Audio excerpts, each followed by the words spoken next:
Welcome to Latha's kitchen. இன்றைக்கி நம்ம பார்க்க போகிறது கேழ்வரகு அடை. அதுக்கு நம்ம மாவு பிசைஞ்சு வச்சுருக்கோம். இதில் என்னென்ன ஆட் பண்ணியிருக்கோன்னா 2 கப்பு கேழ்வரகு மாவு, 15 சின்ன வெங்காயம், ஒரு ஒரு கைப்பிடி முருங்கைக்கீரை ஆட் பண்ணியிருக்கோம். அடுத்து நம்ம இதோட 1 ஸ்பூன் சோம்பு, 1 ஸ்பூன் சீரகம், ஒரு 4 பட்டை மிளகாய் இதெல்லாம் சேர்த்து மிக்ஸியில் போட்டு நல்லா அரைச்சி நம்ம இதில் அந்த பொடியையும் இதில் நம்ம ஆட் பண்ணியிருக்கோம்.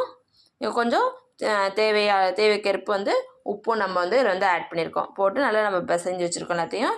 இப்போ நம்ம ஒன்று ஒன்றா தட்டி நம்ம எடுத்து தோசைக்கல்லை எடுத்து வைக்க போகிறோம். இப்படி தான் தண்ணி தட்டிக்கிட்டு ஒரு உருண்டையாக ஊற்றி வச்சு அப்படி தட்டணும்.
திருப்பி போட்டாச்சு.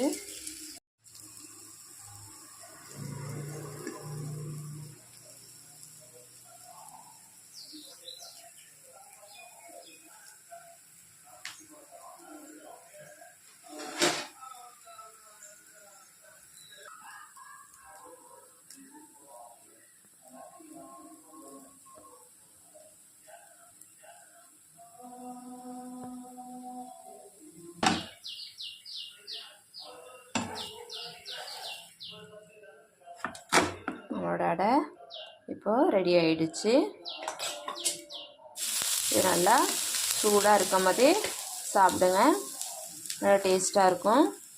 உடம்புக்கும் நல்லா ஹெல்த்தியான ஃபுட்டு கூட அது. பார்த்திங்களா, நம்ம கேழ்வரகு அடை ரெடி ஆகிடுச்சு. நல்லா சூடான சுவையான கேழ்வரகு அடை ரெடி. இப்போது இதை நம்ம ஜீனி வச்சுன்னு சாப்பிட்லாம், இல்லை சும்மாவே இதை நம்ம சாப்பிட்லாம். நல்லா டேஸ்ட்டாக இருக்கும். குழந்தைங்களுக்கெலாம் கொடுங்க. ரொம்ப ஹெல்த்தியான ஃபுட்டு. தேங்க்யூ.